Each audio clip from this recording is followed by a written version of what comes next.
O Jair Renan tem retardo. O Carlos também. Aumentar as penas, matar ou prender. Eu realmente fundei o maior movimento político do Brasil.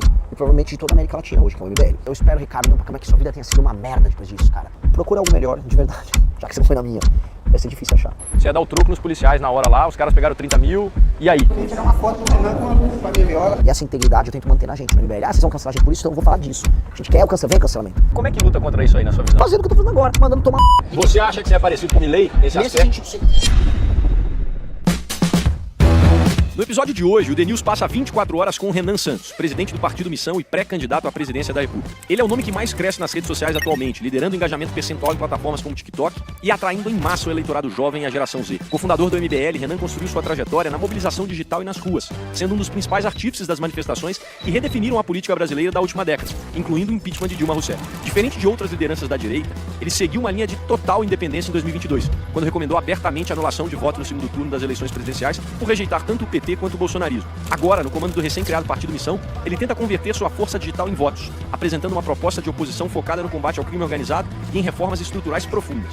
Esse é mais um episódio da série especial do The News, de 24 horas acompanhando os pré-candidatos à presidência da República. Com vocês, Renan Santos. Começando. Bom dia, mais um antes da faixa, atrasado, né? Vamos que vamos, bom dia. Bom dia. Bom, chegamos em Vitória ontem à noite para gravar com um dos candidatos mais polêmicos dessa eleição. E um dos que a audiência mais pediu nos vídeos que a gente já publicou. Então, se você aí é um dos aspirantes aí à missão, hoje você vai adorar esse vídeo, nessa série que o The News está fazendo, entrevistando todos os pré-candidatos à presidência da República. Estamos a caminho do hotel, vamos tomar um café da manhã com ele, que é o café da manhã clássico, e começar a conhecer mais da pessoa por trás do candidato. Ali é o Convento da Penha. Essa é uma das construções mais antigas do Brasil, 1560, bandeira do Brasil ali, ó. Começando o dia, começando a agenda aqui em Terras Capixabas, quente aqui em Vitória. 8 da manhã. 8 da manhã, olha o sol, mas que maravilha. Se tivesse chovendo era pior para nós para gravar, né? Então, muito bom, muito bom. Bom dia. Eu vou pegar um café ali para começar. Beleza, Cauê? Tudo certo? E aí, Cauê? Beleza? Tudo bem? Ainda tá atrasado, dormi um pouquinho mais Fica tranquilo. Não, a gente... Tá estragado. Vocês chegaram ontem à noite? Ele chegou, era 11h40. Bom, Fala, Renan, beleza? Bem? E aí, Renan, tudo bem? Beleza? Prazer, obrigado por receber a gente aí. maravilhoso. Como é que tá a agenda? Tudo bem? Ah, cara, a agenda tá doida, né, cara? A gente viu aí, entrevista, rádio hoje, tem... Ah, de hoje você falou. É, hoje, não, nem se fale. Pode falar aí da pré-campanha, deve ser... A gente tem acompanhado. É. Porque tem, né, a gente fica compensando o fato de não ter muita grana. Não ter grana, na verdade. Precisa de microfone, alguma coisa? Tá aqui, tá te pegando já. Ô, louco. É bem discreto, né? Te pegou, mas é... Mas é assim, a compensação, é compensar o fato de não ter grana com rodar muito de carro. Então, vocês podem imaginar o trampo que vira. Eu tava no Maranhão, passei uns 2, 3 dias em São Paulo, Santa Catarina, rodei. Voltei pra São Paulo ontem, fiz o canal Livre na Band, e aí vim pra Vitória. E grava à noite, grava tarde da noite. Isso, foi ontem 5 da tarde, não foi ao vivo. Ontem foi a gravação, aí vai sair amanhã, né, pra quem está nos assistindo no domingo. Que dia é hoje? Dia 24? Hoje é 25. Tá, dia 26 vai sair. E foi legal. Foi a minha primeira aparição assim, TV aberta internacional como pré-candidato. Mas é aquele, não, Canal Livre não é Roda Viva. Não, Canal Livre é o que eles fazem a sabatina lá. Isso, da Band. Da Band. Imaginei Roda Viva, mas não, é outro. Roda Viva é o da TV. Roda Viva vai rolar, mas não também agora. dá uma evidência boa, né? É. E como é que tá aí a expectativa? Tá na crescente? Tô numa crescente boa. Polymarket tá com 5.5, a gente deu uma olhada, viu? Agora não pode mais. Não posso nem falar de Polymarket, mas assim, eu acho que o Polymarket ele é um captador de tendência, a pessoa põe grana, compra o futuro e tal. Eu acho que o Polymarket ele vai se alterar pra caramba ainda. Acho que eu queria saber quem são as pessoas que ficaram comprando. Eu tenho um volume de movimentação de 4 milhões de dólares. O que é isso? É o volume de 4 milhões. Sim. E eu acho que ficaram fazendo day trade comigo lá. Né?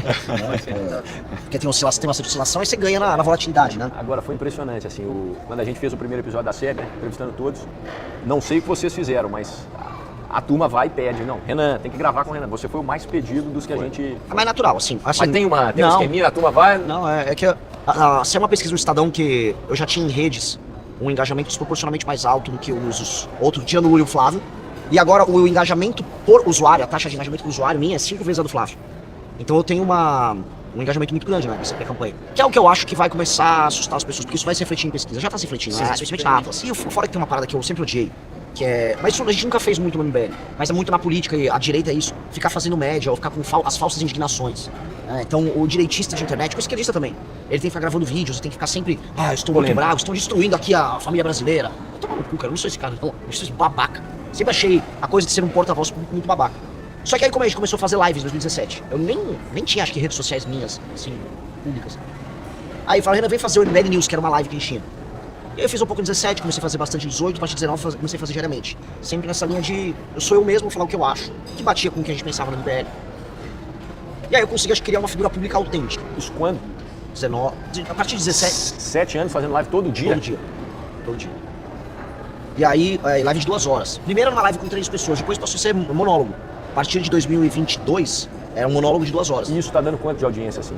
Eu começava as lives naquela 17, 18, até 18, umas 3, 4 mil pessoas ao vivo. Depois que publicava, virava um vídeo de 20, 25 mil views, mais de 2 horas de duração. Mas volta um pouco. MBL começou, 14. pra quem não conhece, o cara que tá assistindo isso aqui não sabe o que é MBL. Como é que foi? MBL foi um... Surgiu de quê? O MBL surgiu em 14, mas aí eu tenho que contar a história anterior, né? Quer pegar? Vamos pegar um café? Vamos pegar um café? Vamos lá. Agora é a hora da gente conhecer o Renan, né? Entrevistá-lo e vamos conhecer o Renan. Então, vocês estão vendo aí a primeira vez, assim, a primeira vez que a gente tá vendo ele. É a primeira vez que a gente tá vendo ele, ó. Igual a gente tá. Eu vou. O meu tá pronto aqui. Ele vai no cuscuz. Ele falou que ia pegar carboidrato, ele vai no cuscuz de tapioca ali, ó. Mas é isso, a gente tá conhecendo ele pela primeira vez, vamos tomar um café juntos ali e vamos entender melhor a história dele. O que eu tô fazendo é completamente contra-intuitivo dentro da lógica do discurso político. Eu vou num lugar e falo dos problemas do lugar e não falo dos problemas de maneira condescendente. Por exemplo, se eu precisar culpar o eleitor, eu culpo o eleitor. Tem aquela máxima, né? O eleitor nunca tem culpa. É igual cliente, sempre tem razão. O eleitor, na verdade, quase nunca tem razão. Tá, mas antes de falar, antes de entrar em MBL, uma das coisas que a gente gosta de entender é a pessoa por trás. Quem era o Renan? Colégio, ensino médio, por exemplo. Você tá com quantos anos, Renan? 42. E como é que era, Renan? São Paulo. Começou? São Paulo, né? Eu nasci na Moca. A Moca é um bairro da Zona Leste de São Paulo, um bairro italiano, operário. Família de classe média, meus pais tiveram ali com 23, 22 anos.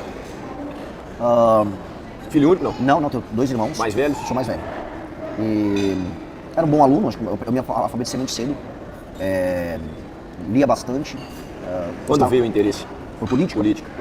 89, eu tinha 5 anos. 5 anos de idade. Quando teve a eleição do Collor contra o Lula. Meu pai odiava o Lula, né? E aí ele... esse cara é um filho da puta, esse cara é um comunista. O que é comunismo? Com 5 anos. 5 anos. E aí parecia uma coisa muito ruim o comunismo, né? E tinha aquela... Todo mundo falava, em 89 as pessoas falavam que se o Lula ganhasse, ia morar ia se mudar um monte de mendigo pra sua casa, não sei o quê. E eu lembro um pai de um amigo meu na escolinha falando isso. E eu, por que esse cara é tão mal? Esse Lula é mal demais, não sei o quê. E eu torcia pra quem pudesse ganhar Lula. E aí o Collor era uma figura meio... Ele parecia um herói de cinema, o Collor. Andava jet ski, ele é tudo dinâmico e tal. E é uma coisa muito louca, porque na época eu já gostava do Senna. Eu gostava de Fórmula 1, gostava de assistir com meus pais Fórmula 1. E eu identificava, sabe, o Jaspion, o Senna, o próprio Collor, assim, tipo, com os caras... Figuras. Como inspiração. Assim. E assim, eles eram meio heróicos, sabe? Eles eram... Bom, o Jaspion era um herói japonês, né? Sim. E aí eu lembro que passou a eleição, o Collor ganhou. E aí teve a final do Brasileirão, eu não sei se foi antes ou depois da eleição, em que o Lula foi, porque houve a final de São Paulo versus Vasco, 89, gol do Sorato na final, e o Vasco ganha do São Paulo no Morumbi, né? São Paulino. Meu pai me levou no jogo, no estádio, e quem estava lá torcendo para o Vasco? Lula. Lula foi lá torcer pro Vasco. O Lula era corintiano. Lula não é corintiano, no fundo Lula é vascaíno. Aí ele foi lá torcer pro Vasco, aí a gente cruzou com ele em alguma parte, falou, esse é o Lula, xinga ele. Aí eu mandei o Lula, né, tomar no cu, né, primeira vez assim. E por causa disso eu achava, nossa, eu xinguei o Lula, nossa, começou importante e tal. Bem Criança bobo, né? ali, a criança. O dia que o Renan Santos xingou o Lula. E o Lula, tanto que, né, vem reencontrá-lo no debate, né? Isso aí vai ser interessante. 37 anos depois, né? E aí eu... Despertou ali, começou assim. Eu gostava muito de história. E a real quando você estuda história, você está estudando a história dos grandes homens, das grandes figuras políticas da história humana. Então, quem gosta de história acaba gostando de política, é um caminho natural. Eu gostava muito de história, lia muito sobre história. Eu lembro que com 7 anos eu descobri que na casa dos meus avós tinha a coleção do Monteiro Lobato inteira. E alguns, da coleção do Sítio do Pica-Pau Amarelo, tinha pelo menos 2 livros, eles foram se aventurar na Grécia Antiga. E aí eu descobri, através do Sítio do Pica-Pau Amarelo, o mundo da Grécia Antiga. Uau! E aí isso emendou, uns 3 anos depois, quando eu tava com 10 anos, Cavaleiro do Zodíaco. Então tinha essa coisa da Grécia, que depois quando eu falava de mitologia pra ir filosofia, e aí caí nos grandes heróis mesmo, Alexandre Grande e tal, foi tudo um caminho natural. Então eu sempre tinha essa coisa épica na cabeça. A coisa épica sempre teve muito, muito presente. Legal. E naturalmente isso se mexe com política, isso tem a ver com poder, isso tem a ver com realização, isso tem a ver com conflito. Eu sempre falava, eu era um cara inteligente e tal, se eu iria bem num vestibular e tal, aí eu Tem uns simulados, o colégio começou a fazer uns simulados, aí eu fiz uns simulados, o colégio inteiro fiquei em terceiro. Nossa, sem estudar nada. Bom. Aí fiz outro, fiquei em quarto, fiz outro, fiquei em segundo, eu... Tá, acho que eu vou passar na FUVEST. Sou bom nisso. É. Aí eu prestei primeira fase da FUVEST, eu quase passo em Relações Internacionais. Se fosse pra Direito, eu já teria ido pra segunda fase. Eu falei, puta, mas por que eu quis fazer Relações Internacionais? Puta, curso idiota. Aí no outro ano, aí sim, com calma eu passei, fiz Direito, passei. O lance, a Faculdade de Direito da USP era um ambiente de elite intelectual. Dos professores aos alunos, conheci pessoas brilhantes ali.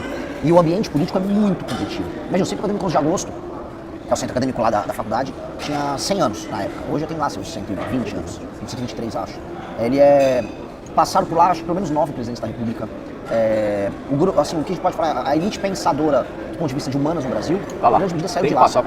Aí eu montei meu partido, que era o Movimento Resgate Arcadas, em 2004. Perdemos a eleição por 4 votos.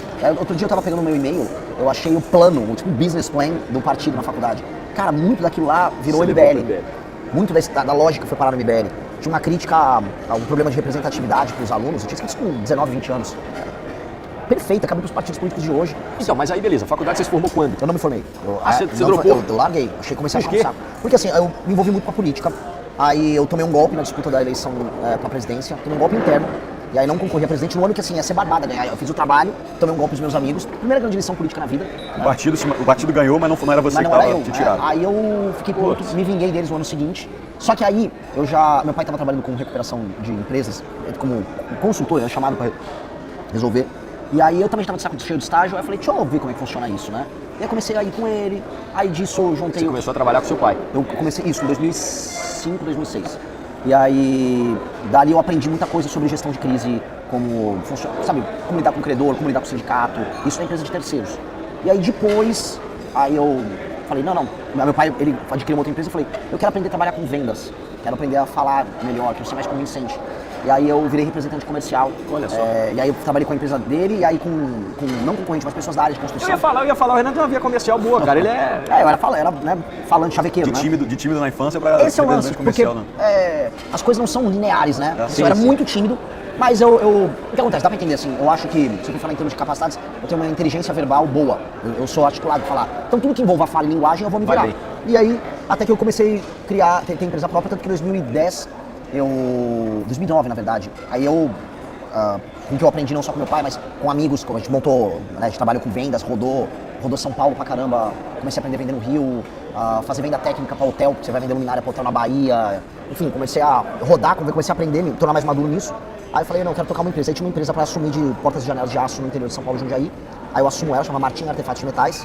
E aí algumas coisas são kármicas. O juiz trabalhista da região onde tinha essa empresa foi meu professor de juiz do trabalho, de direito do trabalho, na faculdade de direito, um cretino, chamava Jorge Luiz Sotomayor, um comunista mesmo. Ele tinha um livro que falava sobre como ele usa sentenças judiciais pra fazer justiça social. Tipo, como ele favorecia o... ele fechou, basicamente ele ajudou a quebrar o distrito industrial de Jundiaí. Tinha empresas gigantescas. O livro do cara é esse? Sobre isso, tem. O livro do cara é um sujeito vil. E eu tinha problemas com ele, porque na faculdade ele tentava organizar greve de aluno, e todo mundo eu ia contra. Eu pergunto isso, na faculdade, na escola, você confrontava muito não só os outros partidos da universidade, mas professores, a discussão era ativa? Eu nunca fui muito de ficar confrontando em sala de aula. Eu ficava meio autistão, assim, na minha. Mas na atividade política, sim, esse professor que era um grevista. Ele participava Participava, tentava organizar greve de aluno, e não existe greve de estudante, sério. Então eu tinha problemas com ele. Aí, de repente, corta. Na jurisdição dele, com as ações trabalhistas por ele. E ele meteu perseguição pra cima. Só que eu peguei a empresa fechada, botei a empresa pra trabalhar, trouxe crédito de factoring na época, factoring botaram grana, botamos pra rodar, recontratamos funcionários, falamos dos fornecedores, botamos a empresa pra rodar, pegamos outros contratos, até que veio a crise de 2012, 2013, e esse mesmo juiz ficou perseguindo a gente. Aí lá pra 2013, eu já lia muito sobre, por que o Brasil tá mal, né? Todo mundo ficava com aquela, vocês lembram aquela capa da The Economist, do Christian Denton, sim. Isso é uma paia, o Brasil tá desindustrializando. Eu era uma pessoa que trabalhava com recuperação de empresa. Eu via que todo dia era uma fechando, o setor automobilístico, todos os sistemistas com problema, e o pessoal que era o Tier 2, que era o fornecedor para o sistemista, quebrando o fornecedor brasileiro. Você começou a perceber que na mídia estava sendo uma coisa, mas o bastidor da indústria ali era outra. Era outra, havia um mal-estar. Aí eu já peguei raiva da Fiesp, que como esses caras eram amigos do governo, a Fiesp nunca falava do problema do pequeno industrial. E aí eu comecei a pegar uma raiva geral. Então quando veio as manifestações de 2013, as dos 20 centavos, eu tava de saco cheio. Aconteceu um episódio que foi pra mim, mudou tudo, que foi quando eu tava na empresa do meu pai um dia, né? Meu pai tava administrando uma empresa em recuperação que era na área automobilística, e aí ele tava recebendo uns caras que trabalhavam com tinta industrial. E aí eu fui visitar porque eu queria falar com os caras que eu queria usar tinta industrial na outra empresa. O pessoal da Dupont, uma coisa assim. E aí chega a polícia civil, com uma foto do meu pai, Mário Jorge, cadê ele? Aí meu pai, sou eu, o que tá acontecendo? Polícia, você tá preso. Aí, cara, tacaram meu pai no chão. Que é isso? Departamento de narcóticos. Aí os caras vão, um cara sai correndo, e aí ele entra na sala de projetos, onde trabalha projetista. E aí ele voltou com um tijolo, maconha ou cocaína. Aqui, ó. Aí eu, o que tá acontecendo? Aí levaram meu pai detido, me fecharam numa sala. E teu pai, chama teu advogado, teu pai tá encrencado e tal, não sei o quê. Mas tudo dá pra resolver, chama o advogado que dá pra resolver. Aí eu me toquei, cara, isso aqui é uma armação. Os caras estão armados. Né? Aí beleza, chamei o advogado, fui pra delegacia, queriam 300 mil reais pra soltar meu pai. Ô, louco. E eu não tinha na hora. Isso em que ano? 2013? 2013. E aí eu... Puta, não tinha na hora, 3 mil reais, como você vai sacar 3 mil reais? E era um dia que tava tendo greve de bancária ainda. Não dava. E eles não podiam deixar meu pai dormir na delegacia, porque eles não queriam nem fazer o BO.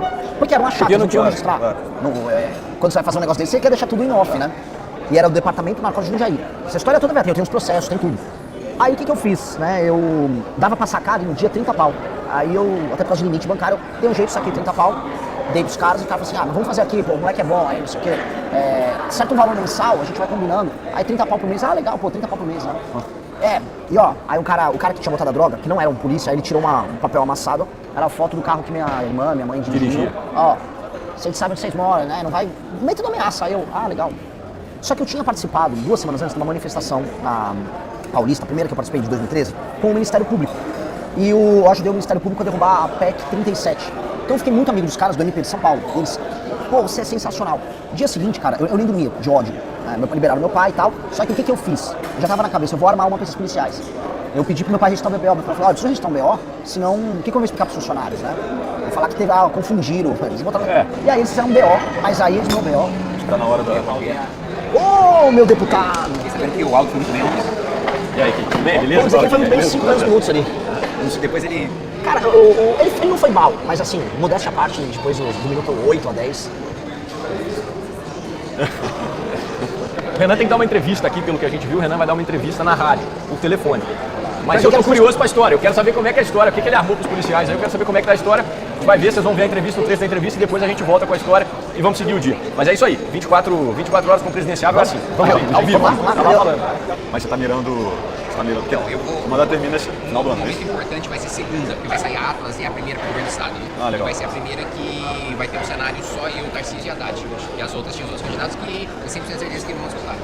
Então, dependendo do meu desempenho nessa... Tá mirando, talvez... Depois dessa pesquisa, a gente vai fazer a reunião para decidir se eu saio Você vai passar para dentro do governo. Decisivo, então. Legal. Bom, isso aí, ó, estamos duas tacadas, estamos entrevistando um candidato à presidência e possível candidato a governador de São Paulo. Um o Estado brasileiro te cobra imposto demais, faz com que o juros fique alto e faz as pessoas ficarem pobres. Nós vamos reformar o Estado brasileiro. 2, destruir o crime organizado. Aumentar as penas, matar ou prender, se pegarem as crianças do crime organizado. A gente teve que interromper aí a conversa por isso aqui, ó. Renan tá aqui, ó. Hoje em dia é isso aí, ele tá dando entrevista para uma rádio aqui, ao vivo, AirPod ali no... e falando. E 3, fazer uma reforma política de verdade, que faça com que esses políticos que não entregam nada para as pessoas vivem só de roubar a emenda, que é a regra da política brasileira. Era o que? Entrevista de rádio? Era uma rádio e ela pegava Espírito Santo, leste de Minas e pegava sul da Bahia. E aí, perguntas mais abertas. Programa de rádio sábado e perguntas abertas. Cara, rádio eu tô fazendo... Quantas entrevistas você tá fazendo por dia? 5, 6. E aí, Ana? Vou mostrar pra vocês um momento de tensão aqui, tempo real. O que tá pegando? Não, todo dia. Tô tendo agora tentativas de invasão no meu Instagram. E agora eles desconectam o Instagram, então tem gente tentando invadir. Aí desconectaram agora há pouco o Instagram de novo. Alguém tentou logar, botou uma senha, falou que... Mas vai tentar fazer isso em massa. Porque assim, eu tenho todas as... Seguranças do... Todas. E mesmo assim, mas estão tentando. Tá osso. E aí? Estamos aqui. Deu um oi aqui pra The News. Você explicou que o grande motivo disso tudo é rock, não... A gente montou um partido pra poder divulgar nossa banda, né? Era um grande plano de marketing gigantesco. Falando com ele é o baixista da banda. E aí, beleza? E ele Bom, beleza? E tá falando isso aqui, ó, toda a Os candidatura... caras falam que o apelido dele é Mostrão. É o... Autoexplicativo. E bom de segurança briga, da turma aí. Bom de... Jiu-jiteiro aí, viu? O cara pra mexer Você é aí. faixa preta, né? Vocês têm um show hoje à noite? Show. Eu sou guitarrista, gaitista, compositor. O que é isso? O Arthur é um grande baterista. Ele é um grande baixista. E aí eu sempre gostei, eu sempre compus, já tive banda 20 anos atrás. Ô, louco. E aí eu falei, pô, isso é uma coisa que se diverte. Vamos voltar a tocar? Aí vamos tocar, vamos montar uma banda. Recente. Montar uma banda agora. Mas ó, mas assim, vamos caminhando pra gente contar a história, nós vamos passar o som, mas contar a história que tem que acabar. Você falou que ia devolver você ia dar o troco nos policiais na hora lá, os caras pegaram 30 mil, e aí? eles... Tava naquele momento, eles pegaram, eu dei o dinheiro, meu pai Parece saiu. até que foi combinado, a gente parou no ápice ali, mas não foi isso não. É, O Cauê é, interrompeu ele na hora, pareceu Momentos de que tensão, foi... Eu fui, né, até o pessoal do Ministério Público em São Paulo, que ajudei nas manifestações, falei com o cara que era presidente da PMP, Associação dos Promotores, o Felipe Locke, e pedi ajuda. Eu falei, olha, fizeram isso comigo. Ele falou, olha, eu vou te indicar um amigo nosso que é promotor aqui, que já lidou com esses problemas junto à Polícia Civil. E aí eu falei com esse outro promotor e ele me apresentou um corregedor da Polícia Civil lá na região de Campinas. Eu falei, esse cara é muito sério, muito honesto. E aí eu nem esperei, eu conversei com ele, já peguei o carro e fui encontrar esse corregedor da Polícia Civil. A gente foi lá em Campinas. E aí o cara, olha, eu tô tentando pegar esses policiais aí há coisa de 10 anos. Só que muito empresário tem medo, porque é achacado e os caras são ligados ao tráfico ali na região. Putz. Em região de Itupeva, Jundiaí e tal. Você topa? Eu falei, pelo amor de Deus, eu quero né, bom, porque eu quero fuder esses filhos da puta. E aí ele, beleza, aí ele, coisas que a gente combinou. Vai mantendo a relação e vamos entender como é que é a operação deles. Então, o cara que lidava comigo era o Ganso, que é um traficante ligado aos policiais. Você tá brincando? Você foi dando corda. Fui dando corda e aí fui construindo o flagrante, que é, onde eu levo dinheiro pra você? Eu carteira me traz em cash e tal. Tá, onde eu levo? Não, porque tá difícil de sacar, você fica sacando 30 pau no banco, não é exatamente coisa Beleza. mais trivial ali, então eu fiquei gerando dificuldades, aí a gente marcou num parque em Jundiaí, né? E aí eles já tinham feito o levantamento de quem era, aí no dia eles gravaram minhas conversas com os caras, a gente sacou o dinheiro e aí você tira a foto da numeração do dinheiro, né? Então eles tinham todas as provas do dinheiro que ia ser entregue pra eles. Então quando eu vou, e aí eles combinaram, foi bem legal, era um parque de estacionamento, mais ou menos igual aqui, né? Um concretão ali num parque em Jundiaí. E aí o cara me encontra, esse Ganso, né? E aí o policial, o pessoal da corrida falou, quando você entregar o dinheiro, põe a mão assim na cabeça, tipo assim, até pra sinalizar que tá entregue, que aí a gente vai pegar eles no flagrante. E aí, eu, beleza, então eu vou fazer isso quando a conversa terminar, né? Aí eu fui, conversei, aí o cara foi tudo simpático, não, pô, legal, não sei o que, você fez o corre pelo teu pai, não sei o que, legal, não, tá aqui e tal. Aí ele tá, pô, e aí o cara ficou conversando, que eu começava a falar de futebol. Assim, eu queria terminar a conversa, aí eu, o cara, você tá bem? E o cara não, assim, tá tudo bem, eu só tô cansado, E não vinham os caras, né? Cadê os corregedores, cadê a polícia, né? Aí eu, bom, eu vou indo então, cara. Aí quando o cara foi chegando no carro, aí eles chegaram. Aí eles chegaram já no flagrante e tal, e aí eu fui pra lá. Aí quando eu cheguei foi uma delícia. Você viu o cara, olhou? Aí viu o cara de susto, e ele tentou meter pros corregedores. Não, aqui é colega. Fica tranquilo que aqui é colega, eu tô com o Ricardo, com não sei o quê. Ah, você tá com o Ricardo? De qual delegacia? Ah, não, da Narcóticos de Jundiaí. Aí, aí quando entra no carro, você tá no carro do cara que é traficante, com passagem na polícia pro tráfico e os cacete, com algema da polícia, acho que ele tava com arma, tudo da delegacia. Que isso? Aí o dinheiro numerado, aí os caras, você tá preso em flagrante, tá. Aí eu olhei pra ele, que delícia, né? Aí eu fui pra delegacia, aí pegaram, acho que foi no mesmo dia, os policiais. Tinha um cara, que ele era um cara que tomava anabolizante, chamava Ricardo. Fala o nome dele aqui, eu espero, Ricardo, não, pra que sua vida tenha sido uma merda depois disso, cara. Foi o cara que deu um mata-leão no meu pai, né? Você se fudeu, Ricardo. Se fudeu. Quero achar você um dia, cara. Eu vou sempre fuder tua vida. O resto da tua vida eu quero que seja um bosta como você é, tá? Filho da puta, canalha, vagabundo, achacador de empresário. Ficou achacando empresários na região, os empresários não tiveram coragem. Aí eu fiz. Eles foram presos. E aí eu tive que depor depois pra ajudar o processo terminativo funcional deles. Porque os caras não podem ser mais polícia. Perderam a funcional. E aí teve um dos momentos mais marcantes de todos. Que depois que eles foram presos, aí foi ter uma audiência em Jundiaí, porque eles pediram habeas corpus. E aí o juiz queria me ouvir pra saber se eu me sentia seguro deles voltarem às ruas, né? E aí pra me assustar, isso pra gente entender como o Brasil é um país que não é pra amadores. Eu chego no fórum, lotado o fórum. Tá delegacias de polícia de Jundiaí, tá, sei lá, Itupeva, Itatiba, todo mundo em solidariedade aos caras. São vagabundos, achacadores que trabalham com a galera tava a favor deles. E aí quando eu chego, tô entrando na audiência, tipo assim, quase um corredorzinho polonês. Com todo mundo olhando, do tipo, né? Você vai. Aí eu catei, sentei, né? Ficou lá ouvindo a audiência, o cara fez a instrução, aí o juiz, né, vira pra mim, só uma pergunta, você se sente seguro? Eu falei, com isso aqui, né? Não me sinto seguro, não. Acho que eu fico mais seguro se eles ficarem presos. Eles manteve eles presos. Ficaram presos, eles, o Ganso e tal, perderam a funcional. E a parte mais legal, que já tinha sido 1, 2 meses, é que o cara, o boladão que tinha lá o tal do Ricardo, já tinha murchado na cadeia que não tinha que fazer exercício, né? Aí eu olhei pra ele, aí eu, que delícia, cara, que delícia. E foi muito bom, assim. E como se conectou com a sua... Isso se conectou com a sua vontade de... Você falou que esse foi um episódio... Foi, eu tinha ido naquela época estava começando, você comentou que estava começando aí nos movimentos de manifestações. Eu tinha ido um pouco antes, aí veio esse fato, e aí esse fato falou, cara, eu vou mudar tudo na minha vida. Aí eu tinha tido já um pouco de depressão em 2012, simplesmente porque eu achava que eu não estava fazendo o que eu gostava. Sei lá, mas você estava tocando a empresa naquela época. Mas eu achava que era meio vazio o que eu estava fazendo. E, mano, assim, nunca tomei remédio, nunca quis, eu só resolvi por mim mesmo, né? E aí eu fui então eu já tinha tido isso, eu já queria fazer algo diferente. Então quando veio esse fato, e meu irmão tava montando uma produtora de cinema em São Paulo, eu falei, cara... Produtora de cinema? Meu irmão é cineasta, meu irmão trabalha com propaganda, meu irmão é filmmaker. Eu falei, cara, eu também quero fazer qualquer coisa, eu quero largar tudo. E, cara, já tava com meus problemas, a economia já tava indo mal, a perspectiva de porta e janela de aço pra 2014 não tá bem, eu tomei calote de obra no PAC. Puta, Tudo dando errado. O setor Tudo que dando tava errado. também já tudo não dando errado. tava. Cara, em metalúrgica, que dependia do setor de construção, no momento que o governo Dilma começou a ir pro buraco, 2013. O país inteiro tava. Aí parei a operação e fui, cara, começar do zero em um escritório no centro de São Paulo. Escritório de advocacia. Não. O escritório, meu irmão com uma produtora de cinema, eu ia falar, quero montar um instituto de política, e voltando, me lembrando o que eu fazia na faculdade, e conheci um cara chamado Pedro Deirô, que era um músico numa banda chamada Bonde do Rolê. O Pedro, fez sucesso nos Estados Unidos, tocou já em Coachella, tocou no Raging Festival na Inglaterra. O cara é talentosíssimo e ele queria montar uma produtora musical. A gente falou, vamos alugar todo mundo no escritório junto, vamos ver o que sai daí. E aí a gente juntou comunicação, Política e música, de música, e aí foi e produção fermentando. audiovisual. O MBL. E aí o MBL ali em 14 surge disso. Quando a gente monta esse escritório, eram algumas pessoas, o Pedro era brilhante, meu irmão, o Kim, a gente se conheceu logo em seguida. Eu quero me entender como é que vocês conheceram. Aí agora vamos ver essa história. Vamos ver essa história que o motorista do carro tá esperando ali, ó. Pra quem conhece o motorista do carro aí, ó.